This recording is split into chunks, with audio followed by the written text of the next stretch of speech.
Muy buenas noches. Seguimos con las mesas de debate para conocer las propuestas de las candidatas a la presidencia de la República, Claudia Sheinbaum y Xóchitl Gálvez. Esta noche vamos a hablar de un tema muy importante, créame, de esos que pueden tronar a las finanzas públicas si no se manejan bien, que es el sistema de pensiones. Para tal efecto, doy la bienvenida a Joaquín Cebadúa. Él es representante de Claudia Sheinbaum. Joaquín, ¿cómo estás? Muy buenas noches. Muy bien, gracias por la invitación. Gracias por venir. Y Mario Di Constanzo, del equipo de Xóchitl Gálvez. Mario, ¿cómo estás? Gracias por venir. Muchas gracias, Leo, aquí, a tus órdenes. Bueno, el volado nos dice que va a empezar Joaquín. Joaquín, es un tema muy importante. Las pensiones hoy se llevan varios puntos del PIB y, si no me equivoco, y corríjanme, creo que el 22% del presupuesto de egresos de la Federación ya se va en pagar pensiones. Así es. Entonces, ¿cuál es que ustedes están viendo ahí un problema, Joaquín? Yo estoy viendo estamos viendo como bancada y como proyecto hacia el 2030, el 2024-2030, sobre todo esta circunstancia que se habló en una mesa parecida a esta hace poco, ¿no? Sí. Donde decía Castañeda, dada la diferencia que hay entre el primer lugar, que es Claudia Sheinbaum en las encuestas, y el segundo lugar, que es Xóchitl Gálvez, lo que dice el manual es que hay que entrar con la guerra sucia con todo, ¿no? Sí. Que se sacrifique la verdad. Campañas negativas. Campañas negativas, perdón, sí. Campañas negativas, que sacrifique la verdad, es la de manual. Y ahora que dimos la discusión en la Cámara de Diputados sobre el tema del Fondo de Pensiones para el Bienestar, sí, pues es lo que hemos visto, ¿no? O sea que lo último que ha importado es lo que está en la iniciativa de ley, luego en el dictamen y lo que se aprobó.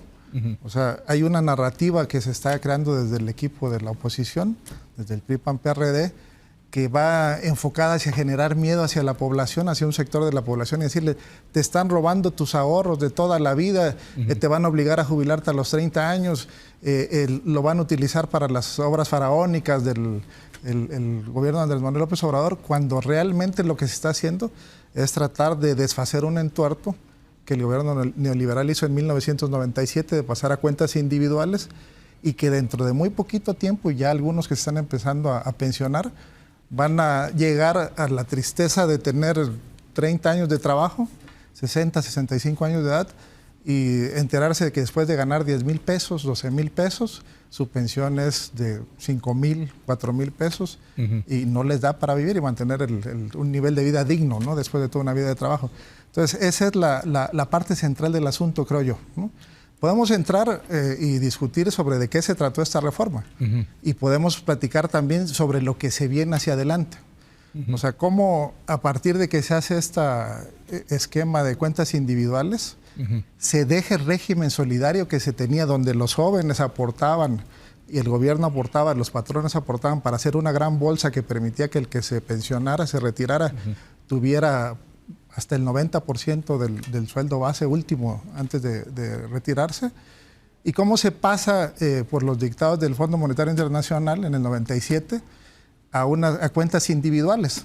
¿Y de dónde viene esto, no? ¿Cómo es Pero Chile? ¿Ustedes están en contra de esto de las cuentas individuales? Yo creo que es una realidad que hay ya y que tenemos que avanzar hacia un sistema mixto, ¿no? Y que es precisamente lo que estamos tratando de hacer, y que está en 3 ejes. La pensión social de adultos mayores, que ha sido tan criticada, pero que permite que tantos adultos mayores en el país, no es contributiva, vivan dignamente, una cantidad importantísima que no tuvieron acceso a ninguna seguridad social, la contributiva y la de las cuentas individuales, ¿no? Mario, ¿tú cómo ves este asunto? Dice Joaquín que no alcanza con el sistema de individualizado con la reforma del 97. Bueno, primero que todo, las reformas que se acaban de aprobar pues son mentirosas, electoreras, y le confiscan el ahorro a los trabajadores, ahora sí que más grandes, a los adultos mayores. Te dicen que se va a formar un fondo del bienestar con el dinero de los trabajadores, con el dinero de la gente de 70 años que por algún motivo no ha podido reclamar su pensión. Y fíjate cómo lo digo, no ha podido, no las tiene olvidadas. Mexicanos en el exterior, viudas, huérfanos, víctimas de la pandemia, Es decir, estas personas que por falta de información y un tanto cuanto educación financiera no lo han reclamado, se las están robando. Esas son las inactivas, famosas. Las inactivas. Sí. ¿Sí? Personas que siguen trabajando porque no han cumplido con las semanas de cotización, que es algo en lo que no piensa esta reforma. Solamente la mitad de las personas que actualmente trabajan van a poder cumplir con las semanas de cotización 825 debido a la densidad de cotización de este país. Entonces, es mentirosa porque además no es para todos, no todos van a poder cumplir. El salario al 100% es exclusivamente para aquellos que ganan menos de 16,000 pesos. El fondo no nos dicen cómo va a funcionar. En los transitorios te dice, el fondo procurará. En la ley tú sabes que poner procurar es un buen deseo. Sí, sí. Pero no es una obligatoriedad. Y para acabar de amolar, en el segundo transitorio te dice, y eso estará sujeto a la disposición líquida del fondo, es decir, a ver si tiene dinero. Entonces, es una incertidumbre jurídica, una confusión. Le quitaron a las personas los 10 años que tenían para pasar a este fondo o a la reserva del IMSS. Entonces, me parece que es una muy mala reforma. No es un proyecto neoliberal. Tú recordarás que en esos años del 97 todos los sistemas de pensiones del mundo empiezan a tener problemas por diferentes causas. Se lleva a cabo la reforma. Se hace una reforma en el 2020 que mejora mucho el sistema y que hay que seguir trabajando sobre eso. Por ejemplo, hay que trabajar sobre el tema de semanas cotizadas. ¿Cómo? Por ejemplo, a ver, que las personas puedan comprar semanas de cotización con su ahorro voluntario. Tú imagínate que hoy te dijeran, además con tu ahorro voluntario vas a comprar semanas de cotización para poder cotizar. Con tu ahorro voluntario vas a poder hacerlo más flexible y ahorrar para tu futuro. Necesitamos más temas de educación financiera. ¿Y por qué no, en algunos casos, para algunos segmentos, para algunas situaciones, sí bajar las semanas de cotización con ejercicios actuariales? Muy bien. Joaquín, supongo que tienes muchas cosas que responder, claro, pero a mí me surge la duda, y creo que a todos, el tema de cómo se va a fondear, de dónde se va a financiar este fondo del bienestar para las pensiones, ¿no? Sí. Adelante. Permíteme en este segmento responder, ¿no? Sí, adelante. Es absolutamente falso que se confisca. O sea, ya existía esta disposición en el artículo 302 de la ley del IMSS de que las cuentas inactivas por más de 10 años iban a un fondo que tenía el IMSS. Es importantísimo señalar que las AFORES, solo el 2% de las cuentas que se encuentran en esta condición lo reportan al IMSS, menos de 1,000 millones de pesos en los últimos... Las AFORES. Las AFORES, ¿eh? Ahí hay un incumplimiento que... Pero entonces, ¿qué cambió en la ley? Si ya era ley... Estaba en el IMSS, ¿sí? Ahora se va al Fondo de Pensiones para el Bienestar. Perfecto. Estaba en el IMSS, en algún momento decía, después de cierto tiempo, eso lo puedes utilizar en el IMSS para lo que consideres, dejando una reserva. Eso ya estaba. Ya está. Eso se mantiene. Como Mario sabe, se hacen estudios actuariales para saber, con la campaña de información más amplia posible, cuánta gente va a reclamar eso. Y eso que se iba al gasto corriente del IMSS y que se gastaban los que viajaban en helicópteros para trasladarse aquí en la Ciudad de México de una oficina a otra, ahora se va a este fondo de pensiones. Se calcula que podrían ser alrededor de 40,000 millones de pesos en principio. ¿Sí? Está claramente establecido en lo que aprobamos que es imprescriptible. No caduca, no va a caducar ni al llegar a los 70 ni a los 80 años. Y está claramente establecido que son las cuentas inactivas, no las cuentas activas. Es falso decir a los 70 años te jubilan y te quitan tu dinero aunque estés trabajando. Mi padre tiene 75 años, es catedrático de la universidad, tiene pensionista y va a seguir cotizando mientras se sienta lúcido y con ganas de trabajar. Y aparte cada vez más. Y decidirá qué hacer con sus recursos al final. Y cualquier persona que haya dejado de trabajar a los 60, a los 50, que haya tenido 10 años de cotización, en el momento que quiera, él o sus beneficiarios van a poder hacerlo. Y por supuesto es absolutamente falso que no se le va a avisar a la gente. Sería un error muy tonto legal el no tener garantizado el derecho de audiencia de las personas que son los dueños de estos recursos. ¿Sí? Entonces está reiteradamente establecido a lo largo de toda la ley que aprobamos, estas reformas a la ley que crean este fondo, que se tiene que avisar al fondearse con estas cuentas de las Afores inactivas por más de 10 años, cuando las personas lleguen a los 70 años, con las cuentas, la subcuenta de vivienda del Infonavit, igual tiene que haber una campaña extensa de aviso para que la gente no pueda decir no se me avisó y entonces puedan caer presa de estas cosas que se dicen que no son verdaderas. Se va a fondear con los recursos de las empresas que están manejando las Fuerzas Armadas ahorita, que se dice mucho eso, es que el AIFA no va a dar utilidades, ya las está dando, ya no necesita subsidio el AIFA, en este tiempo que lleva ya está cubriendo su operación y ya hay una primera utilidad. Déjame nada más rápido, porque ya se te acabó el tiempo, preguntarte, ¿ya tienen una idea de cuánto va a costar actuarialmente ese fondo de bienestar? Por supuesto, está establecido, o sea, está en función, se están terminando de afinar los detalles en función de las personas que decidan irse por la pensión o los que decidan retirar sus recursos. Por eso, pero más o menos ¿se tiene una cifra o no? Sí, precisamente por eso se estableció el tope base del que es el salario de cotización de 16.707 del IMSS del año pasado. Porque eso es lo que se alcanza a cubrir ahorita. Pero entonces eso ya está cubierto. Eso se cubre con todas estas fuentes, que me faltan algunas más que mencionaremos adelante. Perdón que te quité tantito tiempo, Mario, no te preocupes. Venga. A ver, eso es una falsedad. Primero, el AIFA no da utilidades, da utilidades en carga, pero no en la aviación comercial. Mexicana de Aviación le acaba de pedir 20,000 millones de pesos a Hacienda para comprar aviones. El Tren Maya tampoco da utilidades, entonces de ahí no tiene nada. Del quebranto de Financiera Rural o la liquidación de Financiera Rural va a acabar pagando el gobierno, porque las carteras vencidas en el sector agrícola, pues no las cobras al 100%, entonces de ahí no tiene ingresos. Sí se le está quitando a las personas, al trabajador, la posibilidad de reclamar ese dinero cuando le quitan 10 años para hacerlo. Ahora es inmediato.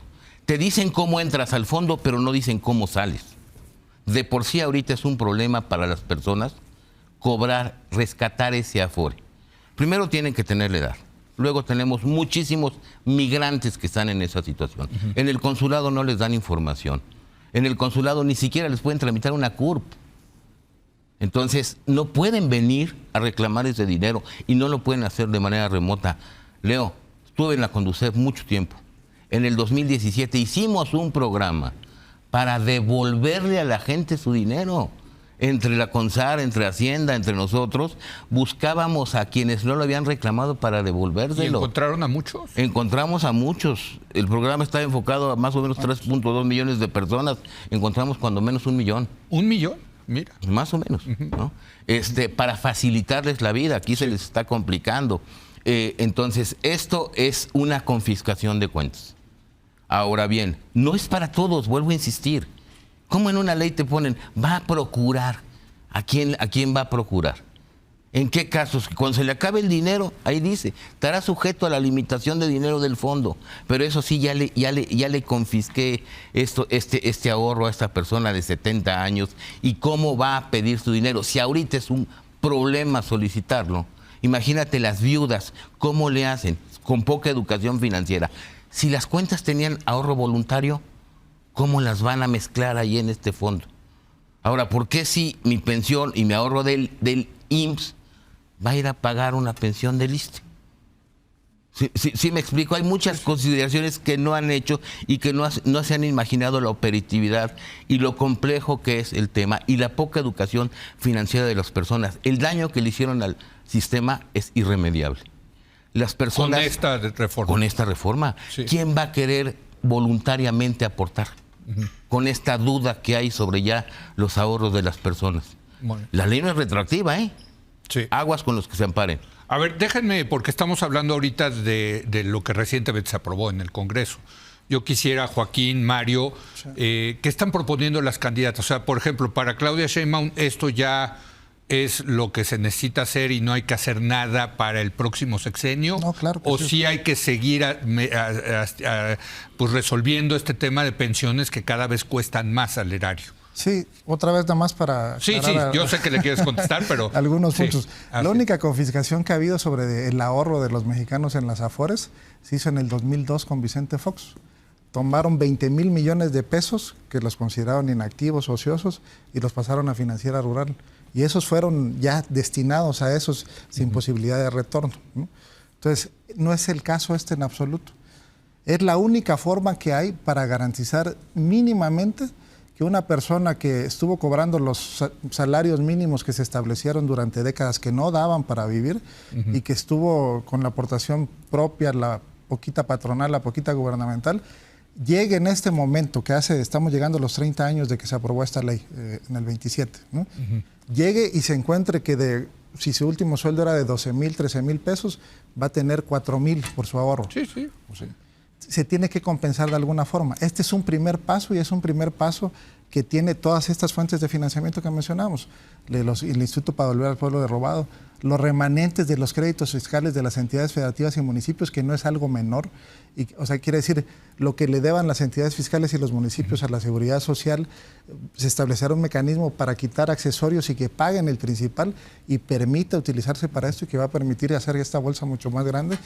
Y efectivamente no puede ser una propuesta electoral algo que, como afirma la oposición, está destinada al fracaso. Se va a ver dentro de muy poco tiempo que va a permitir que la gente viva con dignidad, con lo que ahorró, con lo que se compense y con la pensión para el bienestar de adultos mayores, ¿no? Bueno, ahora, hacia adelante, ¿qué proponen, Jorge? Fortalecer las pensiones sociales, ¿sí? Es importante todavía crecerlas. Hay una propuesta de la doctora Claudia específicamente enfocada hacia las mujeres, que a partir de los 60 años puedan empezar a contar con un apoyo entre los 60 y los 64 años, entendiendo la realidad de la mujer que tiene muchas menos posibilidades de tener acceso a la seguridad social, a un trabajo bien remunerado.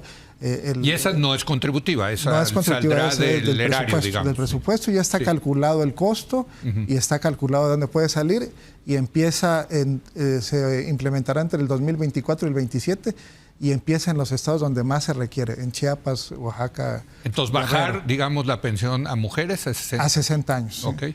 Fortalecer este esquema de compensación para las cuentas individuales y seguir trabajando en el tema de las cuentas individuales, porque mientras Mario estuvo al frente de la Conducef, él mismo reconoció que en México existían las comisiones más altas, muchos artículos lo decía, y además hubo un esquema de monopolio de corralito donde se ponían de acuerdo las Afores para no permitir cambiarse de una a otra, y resultaba que las más caras eran las que más tenían más afiliados, más personas depositando sus ahorros ahí, y las más baratas menos, porque se pusieron de acuerdo algunas, ¿no? Entonces yo creo que esto es importantísimo. El dinero de los ahorradores, mucho se fue en comisiones de las más altas del mundo y en dificultades para la portabilidad, ¿no? Muy bien. No sé si quieras contestarle algo a Joaquín, dos cosas, sí. pero también entrarle a lo que está proponiendo Xochitl. Desde luego, dos cosas rapidísimas. Sí. Lo que quieren hacer con las cuotas que el ISSSTE le debe, o las entidades le deben al ISSSTE, es algo absolutamente ilegal. ¿Por qué? Porque a mí me descontaron para mi cuota social y mi cuota de salud, si trabajo en el ISSSTE. Sí. Que no lo haya enterado a la Federación es una bronca de quien me lo retuvo. Que son los estados. Que son los estados. Y que ese dinero se vaya al Fondo del Bienestar, pues es todavía más ilegal, porque a mí no me lo descontaron para eso. A mí me lo descontaron para el ISSSTE. Okay. Entonces es absolutamente ilegal esa parte, además de todo lo demás. Ahora, ¿qué queremos nosotros para el sistema de pensiones? Sí. Al contributivo, ¿no? Las otras pensiones pues seguirán, se fortalecerán, como lo ha dicho Xochitl, y incluso se aumentará. O sea, las pensiones no contributivas. Ahora, incluso ha dicho que se baja la edad, ¿no? Exactamente. Entonces, pero eso es una la nota. Eso se mantiene. Están hechos los cálculos. ¿Sí? Están hechos los cálculos. Por ejemplo, bajar la lana te cuesta 177,000 millones de pesos. O sea, pues es un chorro de lana. Es lo que destinas a la refinería y al Tren Maya. Ok, entonces en lugar de obra... En lugar de obra inútil, ¿no? Porque además, ¿de qué te sirve hacer una refinería si no le metes al mantenimiento de carreteras en el país, por ejemplo? Sí, bueno, pero eso ya es otro tema. Entonces, bueno, a ver, ¿qué queremos? Primero, todavía se puede seguir trabajando sobre el tema de comisiones. Si bien es cierto, la reforma del 2020 las bajó, en México es el único lugar del mundo donde son sobre saldo y no sobre flujo. Entonces todavía puedes dar un paso en el tema de comisiones. ¿Eso las bajaría, hacerlas sobre flujo? Claro, porque no es lo mismo que te esté cobrando sobre todo tu ahorro que sobre la ganancia o lo que moví. Exacto. ¿No? Entonces, esto es bien importante. Segundo, ¿qué tenemos que hacer? Flexibilizar el ahorro voluntario. Necesitamos que incentivar con educación financiera y con buenos incentivos al ahorro voluntario de las personas. Y flexibilizarlo de tal manera que puedas comprar semanas cotizadas. Lo que no te dice Morena es que más de la mitad de los trabajadores se van a quedar sin pensión por no reunir las semanas cotizadas, con todo y que en la reforma de 2020 se bajaron a 750 semanas, ya vamos en 825. Ahora, para poder yo ahorrar, necesito tener el ingreso disponible. Ese es un tema. Y la cuota social del gobierno. Sí. En la reforma del 2020 se subió la aportación del trabajador, del patrón. Se quedó intacta la del trabajador y el gobierno sacó las manos de ahí. Entonces todavía hay un margen en que el gobierno puede reactivar esta cuota social y ayudar a que el monto de ahorro sea mayor y por consiguiente lo que se junta en la alcancía sea mayor y pueda tener una mejor pensión. Hay manera de hacer, y para todos, no nada más para unos cuantos. Entonces se trata de mejorar el sistema para todos. Ahora, no nada más para 7,000 gentes. Claro que le va a costar al gobierno. El gobierno, desde luego, va a apoyar, pues tiene... Mira, nos hemos gastado 1.6 billones de pesos en sobrecostos de proyectos absurdos. Si se maneja bien el dinero, en un principio hay para hacerlo. Joaquín. Yo creo que ante la crisis que está enfrentando el Canal de Panamá, decir que es un proyecto absurdo, el transísmico, por ejemplo, que evidentemente va a permitir el desarrollo del sureste, va a permitir que se incrementen los sueldos y el tráfico de mercancías entre el Golfo de México y el Pacífico, pues eso es absurdo, ¿no? La refinería fue construida en un tiempo récord, no está fuera de los rangos de costos internacionales y va a estar produciendo y dándonos soberanía energética. El Tren Maya, ya lo dijo la doctora Claudia, hacia futuro, ¿qué viene? Ahorita es transporte de pasajeros, el de carga también, que tenemos de los más caros, porque se privilegió los intereses de la industria armadora de autos de otros países sobre el interés de México, porque Zedillo privatizó y luego se fue a trabajar con los que le privatizó, con la Union Pacific, no recuerdo cuál de las compañías de trenes, ¿no? Entonces, no son obras absurdas, son obras que van a permitir que haya ingresos suficientes para fondear esto, ¿no? De las cosas que se dice también aquí, Xóchitl Gálvez ha dicho que va a bajar la edad. Sí. También ha dicho que su abuelito... De la no contributiva. De la no contributiva. También ha dicho que su abuelito le dijo que no porque había que ganarse la vida trabajando. También ha dicho en otros momentos que debía ser temporal en lo que se le enseñaba algo a los abuelitos. No sé qué, o llevarlos a los supermercados a que estén embolsando. O sea, entre todas esas versiones que hemos escuchado de Xóchitl, según con el público al que se dirige, yo creo que no se tiene claro cuál es la propuesta de la coalición Fuerza y Corazón por México, así llamada, del PRIAN y el PRD, respecto a las pensiones, ¿no? Creo que ante esta desquebrajamiento que están teniendo, no encuentran cómo dirigirse al público. En el primer debate es una Xóchitl, en el segundo otra, y no encuentran el rumbo, cuando nosotros tenemos un rumbo claro, que es la continuidad con cambio, ¿no? ¿Qué representa la continuidad con cambio? Esto, hacer que estas empresas que se construyeron en tiempo récord sean rentables como lo están empezando a hacer. Para fondearla. Para fondear y entre muchas otras actividades. En caso de que no se consigan esos, la palabra procurar es importante aquí. O sea, si no se logran esos ingresos, pues no va a haber la Secretaría de Hacienda y Crédito Público tendrá, está establecido en el decreto ya que da creación del Fondo de Bienestar, de encontrar otros mecanismos para financiar. Y eso pasa por muchas otras propuestas. O sea, le tienen que buscar en el Se le tiene que buscar, ¿no? O sea, son varias fuentes de financiamiento. Es absolutamente falso que sea ilegal el que los créditos fiscales generados de los estados y los municipios se vayan a este fondo, porque no se pierde la traza de la individualización y no se pierde el derecho de la persona que aportó, igual que en las Afores. Si tú estás inactivo 10 años, se te va tu Afore al Fondo de Pensiones para el Bienestar, fallece la persona a los 90 y su beneficiario llega 30 años después, se le va a calcular individualmente el interés, el rendimiento, y se le va a entregar a esa persona con una ventanilla única. No es cierto que sea un trámite engorroso. A mí me extraña porque yo vi una entrevista donde Mario decía que muy fácilmente había logrado recuperar su recurso, primero la factibilidad de no pensión y luego el recurso para invertirlo en otros temas, ¿no? Muy bien. Mario. Pues sí, la verdad es que me puse buzo y hace 2 años recuperé mis recursos, por eso fue fácil. Ahorita yo te puedo asegurar que hay una consigna, hemos estado atendiendo muchas personas, más de 3,000 personas que me han estado hablando precisamente por el tema de su Afore, y es muy lamentable que personas que han desaparecido, que le han levantado el crimen organizado, que todavía no pueden dar un acta de defunción porque no saben si están muertas, y la viuda tampoco puede reclamar su afore. Eso es un montón. Y se va a ir al fondo. Sí. Porque el presidente dice que están olvidadas. Están olvidadas esas viudas, están olvidadas los trabajadores, están olvidados los huérfanos y están olvidadas las personas que se van a quedar sin su afore por beneficiar, dicen que cuando mucho 7.500 personas, porque son las únicas que en 2024 alcanzan ambas condiciones para pensionarse. ¿La de 16,000? Sí. No, hay otra confusión. Sí. Si ganas 10,000, te vas con 10,000, no con 16. Que no engañen. ¿Cómo? Te vas con el 100% de tu salario, si este es inferior a 16,000 pesos. El 100% de tu salario. No. Pues si el diablo está en los detalles. Eso dice el decreto. O sea, el que tenía como último recurso 10,000, se va con 10,000. Sí, no claro. Con 16,000. No con 16. Hasta 16,000. No, pues entonces, te digo que revuelven todo porque les gusta engañar a la gente. Sí. Y además van a procurar. Ajá. ¿No? Y si hay disponibilidad en el 7,500 fondo. personas estarían en Es más o menos en esta situación. Sí. De los 3 millones que hablan, es como en el 2050. O sea, si una persona gana 10,000 en su último sueldo y la pensión le dan 5,000, le van a copetear 5,000 más para llevar a 10,000. Le completan a llegar a su último sueldo. Ok. ¿No? Ok. Pero no a 16. Ok.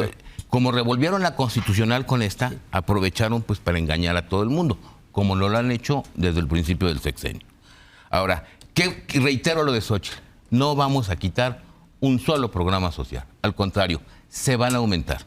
O sea, lo que tú dices es esto de que hay varias Xóchitl. Tú dices, no, nada más hay una Xóchitl. Hay una y es la que les dio un revolcón en el segundo debate. Esa es la Xóchitl que conocemos.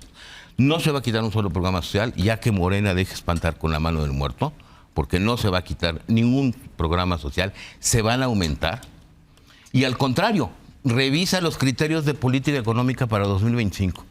El incremento al programa de adultos mayores es solo de 17,000 pesos, cuando en años anteriores ha sido de más de 100,000. ¿Qué están haciendo?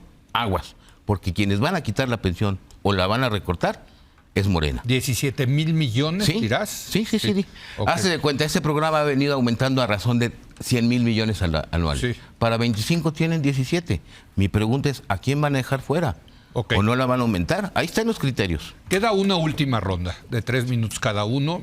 Ahora sí que Joaquín, Mario, lo que ustedes quieran decir en su última intervención. Pues Adelante, yo creo que el único revolcón que se pudo haber visto ahí en el debate es el que recibió Xóchitl cuando llegó con esta agresividad tratando de recomponerse del primer debate y terminó de desconfigurarse completamente, ¿no? Hay que hablar con la verdad. Todo el tiempo hemos sido enfáticos en que es llegar al 100% del último salario base de cotización del año. Sí. Nunca dijimos que hasta los 16,000 pesos. Ese es el tope, porque nosotros trabajamos por el bien de todos, primero los pobres.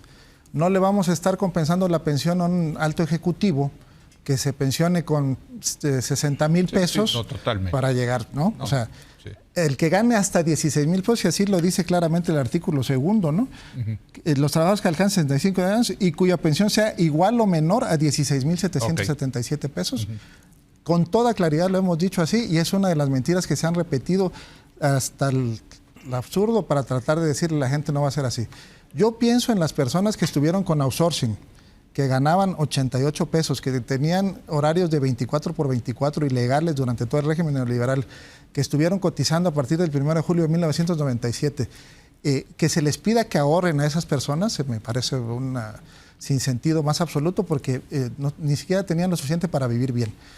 El salario mínimo, la política se cambió en esta administración, se acabó con el outsourcing, se dio la libertad sindical, y todo eso va a permitir que las personas lleguen a la edad de jubilación y con el salario mínimo de ahora, 7,500 pesos o los 10,000 o los 12,000 que ganen, porque se ha incrementado como nunca el salario, la percepción, el salario promedio de cotización ante el IMSS, puedan retirarse con eso, más la pensión no contributiva, la pensión social, digamos. Entonces, si alguien ganaba 12,000 pesos y le dan por su afore 5,000 pesos, va a tener sus 12,000 más los 3,000, 15,000. Y yo creo que eso permite que gran parte de la gente viva. Dime una cosa, si se muere ese trabajador, su beneficiario puede reclamar. Claro que sí. A ver. Si se muere ese trabajador, su beneficiario puede reclamar todo lo que haya ahorrado de forma imprescriptible, más los rendimientos y además con una cláusula que dice que sin que se pierda valor adquisitivo. Porque las Afores han tenido un rendimiento promedio en términos reales del 4 o 5%. Y ahí hay una compensación adicional hacia los beneficiarios, ¿no? Ok. Es mi última participación. Quiero terminar cerrando. 30 segundos. Hay dos proyectos de nación muy claros, ¿no? Uno que apostó a implementar políticas neoliberales como la de Pinochet en 1982 en Chile y llevar a cuentas individuales cuando no era necesario porque México tenía una población joven, creciente, que podía mantener las pensiones contributivas, y otro donde queremos que por el bien de todos, primero los pobres, y que haya justicia laboral, que las personas puedan llegar a la edad de retiro y tener una pensión digna que les permita tener sus últimos años para disfrutar a sus nietos, a la vida, lo que quieran hacer, ¿no? Muy bien. Y del otro lado le encontramos mentiras, corrupción, vuelta al pasado y contradicciones. Gracias, Joaquín. Adelante, Mario, tu última intervención. Precisarte, a las personas que tengan este tipo de compensación, de pensión, donde venga compensada, vamos a llamarle así, no son hereditarias, ¿eh? No. Son intransferibles, lo dice la ley. Lo dice la ley. El artículo transitorio... O sea, ya no pueden recibir la pensión. La parte... O sea, el ahorro sí, por lo que El ahorro sí. El ahorro, Como lo es que ahora. tenía ahorro, pues, Como es ahora. Pero no la de 16,000. Sí. No, la de 10,000, la de que Exacto. viene compensada. Sí. Ahora, pues todo esto, les recuerdo que el artículo transitorio, el inciso C, dice para procurar. Y procurar, pues yo puedo procurar, pero no lo logré. Ajá. Y luego dice que está sujeto a la suficiencia del fondo. O sea, no hay nada seguro. O sea, movieron todo para dejarlo igual. Ahora bien, creo que el fondo del asunto es cómo hacemos que todos los trabajadores que actualmente tienen una Afore tengan una mejor pensión a futuro. No solamente unos cuantos. Y creo que Xóchitl pues, ha atendido ya una directriz que es trabajar sobre la educación financiera, sobre el ahorro voluntario, sobre la flexibilización de las semanas cotizadas, de revisar estos temas precisamente para ayudar a que todo el mundo la tenga. Mejorar la cuota social del Estado y no estar con ocurrencias, como las estamos viendo, en donde al final, pues quiero ver si de veras va a funcionar. Porque el 1 de julio, pues él va a dar su primera pensión, pero esto es de aquí a muchísimos años más y no lo estamos viendo. Las fuentes no son sustentables. Hoy no dan utilidades estos fondos que están alimentando al fondo de las pensiones, pero en cambio, insisto, ya le quitaron sus cuentas, ya las pasaron al Fondo del Bienestar a miles de personas que no las tienen olvidadas, no las pueden recuperar o no saben cómo recuperarlas o se las están haciendo cansadas. Entonces, nuevamente, y ya hablando más el tema en general, efectivamente, están confrontándose dos proyectos, uno que no ha dado resultados, uno que nos endeudó por el equivalente a 7 veces el FOBAPROA, uno que se gastó los fondos de los fideicomisos que no nos explicó en qué, uno que acabó con el ahorro petrolero y no sabemos en qué se lo gastó, uno que tiene 50 millones de mexicanos sin acceso a los servicios de salud y otro que te ofrece, finalmente, tener acceso a la salud, tener un sistema de pensiones sano, tener transparencia en el gasto público y no desarrollar los proyectos en base a una serie de ocurrencias. Lo que hemos visto son ocurrencias. La refinería dijeron que iba a costar 8,000, ya vamos en 18 y todavía no refina. Muy bien. Muchas gracias, Mario, Joaquín. Gracias. Es un gusto tener a dos personas que saben, que están dispuestas a debatir con toda civilidad. Les agradezco mucho. Gracias, Joaquín, y gracias, Mario. Al contrario. Y hacemos una breve pausa, vamos a regresar con la mesa de los colaboradores del martes para hablar de este informe de la Comisión Independiente del COVID-19 en México. Regresamos.